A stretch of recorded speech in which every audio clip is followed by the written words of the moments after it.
Hi everyone, welcome back to my channel. Welcome to today's video where I'm going to be talking about some popular books that I loved and some popular books that I didn't love. Hate is a strong word, but I really didn't like some of these.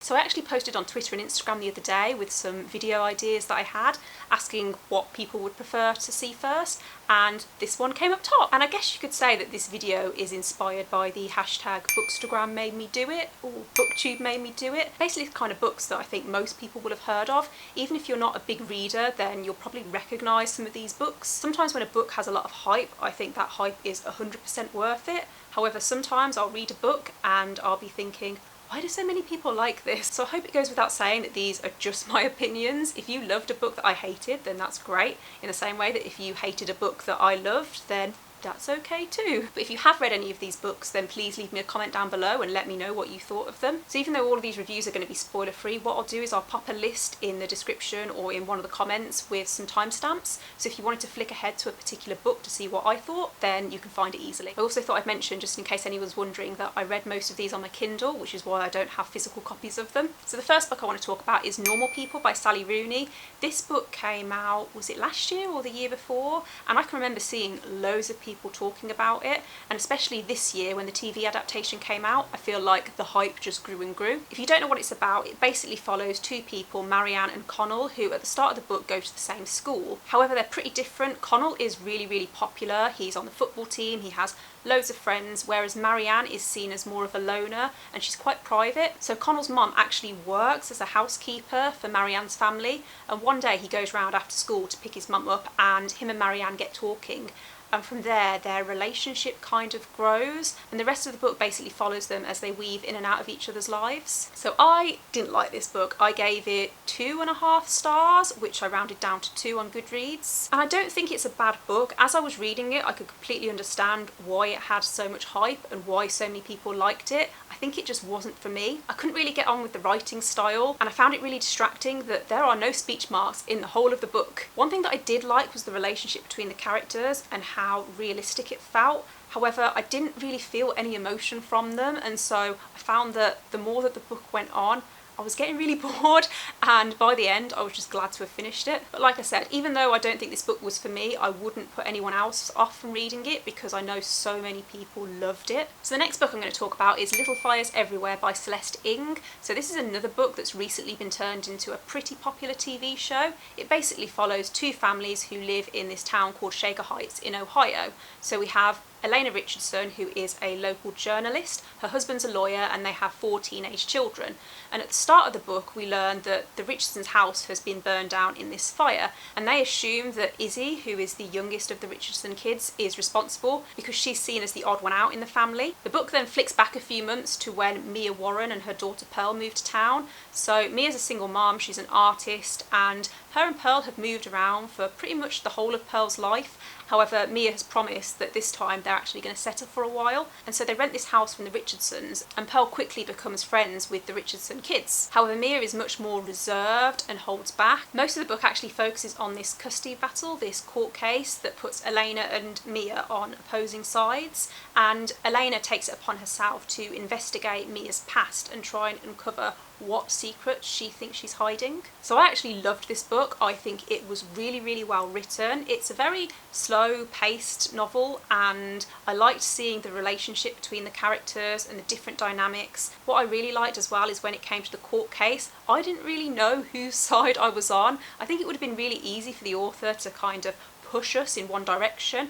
However, it was kind of left for us to make our own mind up, or at least that's what I thought, and I thought that was so great, and I love it when a book can really make me think. What I found really interesting about the TV show is that in the book, Mia's race is never actually defined.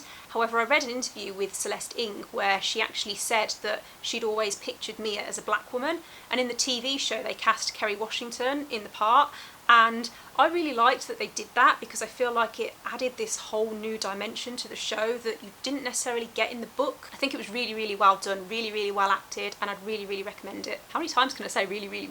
So the next book I'm going to talk about is Daisy Jones and the Six by Taylor Jenkins Reid. Now I'm going to start by saying that I read The Seven Husbands of Evelyn Hugo, which is by the same author, earlier this year, and I loved it. Like, it is one of my all-time favourite books. and so my expectations going into Daisy Jones and the Six were pretty high already. If you don't know the book, then it's basically about a fictional rock band in the 70s called Daisy Jones and the Six, and they were huge. They used to sell out stadium tours, their album was super popular. However, on the night of their final concert, they broke up and no one knows why until now. So what I thought was really interesting about this book is the way that it's written in like an interview style, and I know that a few people didn't like that, but I thought it was so different and I felt like I could really get to know each of the characters. As I was reading the story, I had to keep reminding myself that this is fiction and that I wasn't actually reading about a real life rock band. However, when I got to the end, I wasn't that impressed. I felt like throughout the whole book it was building up and building up to something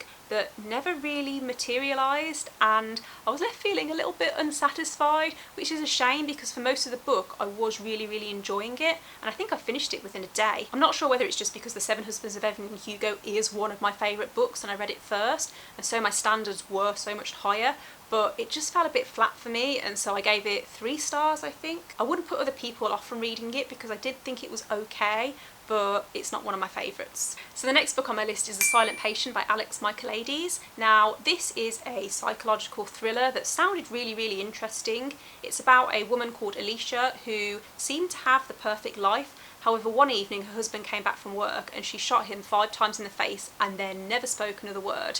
And no one knows why. Because of the nature of the case, it attracted a lot of attention from the public and the press, and so she was hidden away in this secure psychological unit in North London. The book mostly follows a psychologist called Theo who is obsessed with Alicia's case, and he is determined that he is going to be the one to finally make her talk and finally find out why she killed her husband all those years ago. So this is another book where I feel really conflicted because as I was reading it, I was really enjoying it. I think I actually read it on a train journey to and from London, and I was hooked. I couldn't put it down. I really liked the writing and the way that it drew me in. However, I think I've mentioned before that because I read a lot of thrillers, I find that I'm quite fussy over what I like. Before I started reading it, I knew that there was going to be this twist that loads of people were saying was so shocking and that they didn't see it coming, but I guessed it pretty much as soon as it was hinted at, and I was really disappointed because I was hoping that I wouldn't. I don't know, maybe it's just because I read so many thrillers that I've started to pick out patterns, but unfortunately the ending just fell a little bit flat and I ended up giving it 3 or 3.5 stars. I think it's one of those books where if you don't read a lot of thrillers but you're looking to get into the genre, then it could be a really good book to start with